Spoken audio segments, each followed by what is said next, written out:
નમસ્કાર વિદ્યાર્થી મિત્રો, હું સંજીવ વોરા, મારી ચેનલ સંજીવ સરમાંથી. આજે આપણે ધોરણ 12 કોમર્સ વિષય નામાના મૂળ તત્વોમાં ભાગ 1 ચેપ્ટર 1 ભાગીદારી વિષય પ્રવેશ ઉપર વાત કરીશું, જેમાં આપણે વ્યાખ્યા અને એની સમજૂતી ઉપર ચર્ચા આપણે કરી ચૂક્યા છીએ. આજે આપણે ભાગીદારીના લક્ષણો ઉપર ચર્ચા કરીશું. ભાગીદારીના લક્ષણોમાં ટોટલ 7 મુદ્દાઓ છે. ભાગીદારી પેઢીઓના લક્ષણોમાં 7 લક્ષણોની આપણે ડીપમાં ચર્ચા કરીશું અને એને સમજવાની કોશિશ કરીશું. બોર્ડની અંદર તમારે ફક્ત એના મુદ્દા જ લખવાના છે. પ્રશ્ન પરીક્ષામાં પૂછાય 3 માર્કમાં, તો તમે 7 જે મુદ્દા આપેલા છે ખાલી મુદ્દા લખી લેશો તો પણ તમારે વાંધો આવશે નહીં. એમાં એકાદ 2 મુદ્દા છે કે જેની અંદર તમે થોડુંક ડીપલી લખી શકો, તો એની ઉપર બી આપણે ચર્ચા કરીશું. તો જોઈએ આપણે ભાગીદારી પેઢીના લક્ષણો. એમાં પહેલું લક્ષણ છે આપણું કરારથી અસ્તિત્વ. તો ભાગીદારી પેઢીઓ એ કરારથી અસ્તિત્વમાં આવે. તો આપણને ખબર છે કે જે વ્યાખ્યાની આપણે વાત કરી કે કરાર દ્વારા પેઢીઓ ચાલતી હોય. કરાર 2 પ્રકારના હોય, એક લેખિત કરાર અને બીજો મૌખિક કરાર. પરંતુ લખેલું વંચાય એ રીતે આપણે જોવા જઈએ તો લેખિત કરાર એ વધારે હિતાવહ કહેવાય. હિતાવહ મતલબ કે સારા કહેવાય, કેમ કે જ્યારે પણ ભાગીદારો વચ્ચે ઝઘડાઓ થાય ત્યારે લેખિત કરાર જ કામમાં આવતા હોય છે અને જેને ભાગીદારનું કરારનામું પણ કહે છે. મૌખિક કરારો એ ભાગીદારી પેઢીમાં થતા હોય છે, પરંતુ એ હિતાવહ હોતા નથી, કેમ કે મૌખિક સમજૂતીઓની અંદર ઝઘડાઓનું પ્રમાણ વધારે હોય છે. તો એટલા માટે ભાગીદારી પેઢીનું આ પહેલું લક્ષણ છે, કરારથી અસ્તિત્વ. બીજા નંબરનો આપણો મુદ્દો છે નફાનો હેતુ. નફાના હેતુની અંદર આપણને ખબર છે કે કોઈ પણ ધંધાદારી પેઢી હોય એ નફાની પ્રવૃત્તિથી જ, એટલે કે નફો કરવાના ઉદ્દેશથી જ એ પોતાની પેઢીની રચના કરે, એટલે કે પોતાનો ધંધો શરૂઆત કરે. કોઈ પણ પેઢીનો નુકસાન કરવાનો ઈરાદો હોય નહીં, અથવા તો નુકસાન કરવા માટે કોઈ પણ પેઢી શરૂ થઈ શકે નહીં. અને એટલા માટે દરેકે દરેક ભાગીદારી પેઢીઓનો મુખ્ય ઉદ્દેશ છે નફો મેળવવાનો. નફો મેળવવાના ઉદ્દેશની સાથે સાથે ખાસ ધ્યાન એ રાખવું કે દાખલાની અંદર તમને નફા નુકસાનનું પ્રમાણ આપેલું હશે, એ રીતે તમારે નફો વેચવાનો. જો કરારનામાની અંદર નફાનો ઉલ્લેખ ના હોય, એટલે કે નફો કઈ રીતે વેચવો, જો કરારનામાની અંદર નફા નુકસાનની વહેંચણી કઈ રીતે કરવી એનો ઉલ્લેખ ના હોય તો તમારે નફાની વહેંચણી સરખી કરવી ભાગીદારો વચ્ચે. તો એના આપણે દાખલા જોઈશું, એટલે એમાં તમને સમજૂતી મળી જશે. તો એ આપણો સેકન્ડ નંબરનો મુદ્દો છે, નફાનો હેતુ. એ ત્રીજા નંબરનો આપણો મુદ્દો છે કાયદેસરનો ધંધો. એટલે કે જે પણ ભાગીદારી પેઢીઓ છે એ લોકો જે બિઝનેસ કરતા હોય એ બિઝનેસ કાયદેસરનો હોવો જોઈએ. ગેરકાયદેસરના ધંધાઓ કે જેની આપણે વ્યાખ્યા વખતે વાત કરી હતી કે ગેરકાયદેસરના બિઝનેસની અંદર જેમ કે ચોરી કરવી, લૂંટફાટ કરવી, કોઈનું ખૂન કરવું કે કોઈને કિડનેપ કરવા, તો આ બધા ગેરકાયદેસર બિઝનેસ કહેવાય, જે ભાગીદારી પેઢીની અંદર હોઈ શકે નહીં. તો કાયદેસરનો ધંધો કે જે સરકાર દ્વારા માન્ય હોય અને જે કાયદાકીય રીતે જેને માન્યતા મળેલી હોય એવા ધંધાઓને આપણે કાયદેસરના ધંધા તરીકે ઓળખીશું. જેમ કે કોઈ ફેશનની દુકાન છે, કોઈ કરિયાણાની દુકાન છે, કોઈ મોબાઈલ શોપ છે. તો આ બધા જે બિઝનેસ છે એને આપણે કાયદેસરના ધંધા કહીશું, કે જેના આપણે ત્રીજા નંબરના પોઈન્ટ તરીકે જોઈશું, કાયદેસરનો ધંધો. તો મિત્રો, ટોપિકો તમને જેમ ચલાવતો જોઉં છું એમ તમે યાદ રાખતા જશો તો તમને વધારે સારી રીતે આ મુદ્દાઓ યાદ રહી જશે. તો એનો પહેલો મુદ્દો હતો આપણો કરારથી અસ્તિત્વ.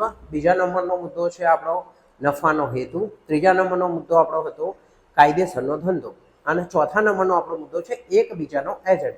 તો દરેક ભાગીદાર એ ભાગીદારી પેઢીમાં જ્યારે જોડાય ત્યારે એ એકબીજાના એજન્ટ હોય છે. એટલે કે માની લો કે આપણી પેઢીમાં 3 ભાગીદારો છે, એ, બી અને સી. તો એ જે પણ કંઈ કામ કરશે એ બી અને સીને બંધન કરતા રહેશે. બી કંઈ પણ કામ કરશે તો એ અને સીને બંધન કરતા રહેશે. જો સી કંઈ કામ કરશે તો એ અને બીને બંધન કરતા રહેશે. મતલબ કે એકબીજાના વતી એ કામ કરશે, જેને આપણે પ્રતિનિધિ તરીકે ઓળખી શકીએ.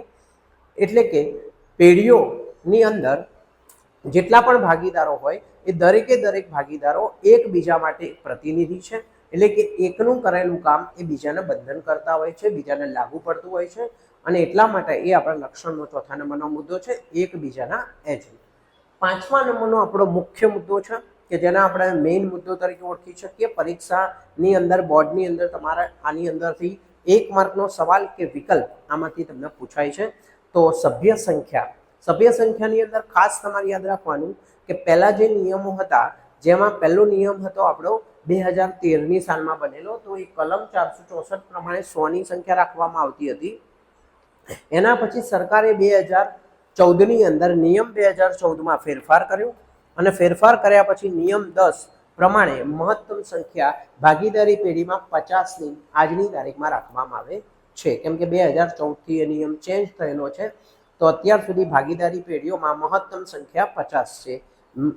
ઓછામાં ઓછી સંખ્યા તો તમને ખબર જ હશે કે ઓછામાં ઓછી સંખ્યા 2 હોય અને વધારેમાં વધારે સંખ્યા આપણી 50 હોય. તો આ મુદ્દો જે આપણો છે લક્ષણનો બહુ ઇમ્પોર્ટન્ટ મુદ્દો છે, એને તમે ખાસ ધ્યાનમાં રાખજો. સભ્ય સંખ્યાના મુદ્દાની અંદર તમારે ઓલરેડી થોડું ડીપમાં લખવાનું કે જેથી કરીને પેપર જે વ્યક્તિ ચેક કરતો હોય એને પોતાને બી થાય કે ના ભાઈ તમને કંઈક બીજાઓ કરતાં વધારે સારું આવડે છે. તો એ મુદ્દાની અંદર તમે એકાદ બે લીટી આવી રીતે લખી શકો છો. નેક્સ્ટ મુદ્દો છે આપણો 6થા નંબરનો અમર્યાદિત જવાબદારી. તો અમર્યાદિત જવાબદારીનો મતલબ થાય, મર્યાદિત જવાબદારીનો મતલબ થાય કે તમે જેટલા પૈસા રોકેલા હોય એટલા જ પૈસા માટે તમારી જવાબદારી હોય. માની લો કે તમે કોઈ પેઢીમાં જોઈન થયા અને તમે 10 લાખ રૂપિયા રોક્યા, તો તમારી જવાબદારી 10 લાખ પૂરતી મર્યાદિત હોય. પણ જ્યારે ભાગીદારી પેઢીઓમાં તમે જોઈન થાઓ કે ભાગીદારી પેઢીની અંદર તમે ભાગીદાર તરીકે હોવ, ત્યારે તમારી જવાબદારી એ અમર્યાદિત હોય છે. એટલે કે પેઢીની અંદર કોઈ નુકસાન થાય તો એ નુકસાન તમે તમારી અંગત મિલકતો વેચીને પણ ભરપાઈ કરવું પડે. સમજી લો કે કોઈ પેઢીની અંદર આપણો લોસ થયો છે 50 લાખનો અને આપણી મૂડી છે ઇન્વેસ્ટમેન્ટ 20 લાખનું, તો 30 લાખ રૂપિયાનો જે નુકસાન થયું એ નુકસાન દરેક ભાગીદાર વચ્ચે વહેંચાશે અને વહેંચાયા પછી આપણા ભાગે જે પણ કંઈ નુકસાન આવે, જો આપણી પાસે પૈસા ના હોય, જે આપણી અંગત મિલકતો છે એ વેચીને પણ એ આપણું દેવું જે કહી શકાય કે નુકસાન કહી શકાય, ભરપાઈ કરી દેવું પડે. તો આને આપણે કહીશું અમર્યાદિત જવાબદારીનો ખ્યાલ. અને એ ખ્યાલ ભાગીદારી પેઢીઓની અંદર એક લક્ષણ તરીકે હોય છે કે જે આપણો 6થા નંબરનો મુદ્દો છે. તો 7મા નંબરનો આપણો મુદ્દો છે પેઢીની માલિકીના સંચાલન. તો પેઢીની માલિકીની સંચાલનની અંદર બધા જ ભાગીદારો માલિકો હોય છે અને બધા જ ભાગીદારો એ સંચાલન કરતા હોય છે, જેને આપણે વ્યાખ્યાની અંદર વાત કરી હતી કે બધા દ્વારા, એટલે કે પેઢીમાં જેટલા પણ ભાગીદારો છે એ બધા દ્વારા અથવા બધામાંથી તેમનામાંની કોઈક વ્યક્તિ દ્વારા, એટલે કે બધા દ્વારા અથવા તો બધામાંથી કોઈ પણ એક વ્યક્તિ દ્વારા ચલાવાતા ધંધાનો નફો વહેંચી લેવા સંમત થયા હોય. તો આ વ્યાખ્યાના શબ્દો છે કે જેમાં બધા સંચાલકો પણ છે અથવા તો બધા વતી કોઈ પણ એક વ્યક્તિ પણ એ સંચાલન કરીને બાકીનાને એજન્ટ તરીકેની ભૂમિકા અદા કરી શકે છે. પરંતુ એક ભાગીદાર જે સંચાલન કરતો હોય એ બીજાની સંમતિની સાથે કરતો હોય છે અને એટલા માટે એને આપણે બધા દ્વારા અને બધા વતી તેમનામાંની કોઈ એક વ્યક્તિ દ્વારા જે ચલાવાતો ધંધો છે એટલે કે સંચાલન છે એને આપણે ભાગીદારી પેઢી તરીકે જોઈશું. ને એનું એક લક્ષણ છે એટલે કે બધા માલિકો પણ હોય છે અને બધા સંચાલકો પણ હોય છે. તો આજે આપણે ભાગીદારી પેઢીના લક્ષણો ઉપર વાત કરી. નેક્સ્ટ લેક્ચરની અંદર આપણે ભાગીદારનું કરારનામા ઉપર ચર્ચા કરીશું. મિત્રો, મારા નવા નવા વિડીયો જોવા માટે મારી ચેનલ સંજીવ સરને સબસ્ક્રાઈબ કરો, જેથી કરીને મારા આવનારા તમામ વિડીયો તમને મળતા રહે અને તમને ધોરણ 12 બોર્ડની અંદર સારામાં સારા ટકા મળી શકે. તો ધોરણ 12 બોર્ડની અંદર સારામાં સારા ટકા લાવવા માટે, ફ્રી એજ્યુકેશન મેળવવા માટે મારી ચેનલ સંજીવ સરને સબસ્ક્રાઈબ કરો કે જેથી કરીને તમને મારા તમામ વિડીયો મળતા રહે. થેન્ક યુ વિદ્યાર્થી મિત્રો.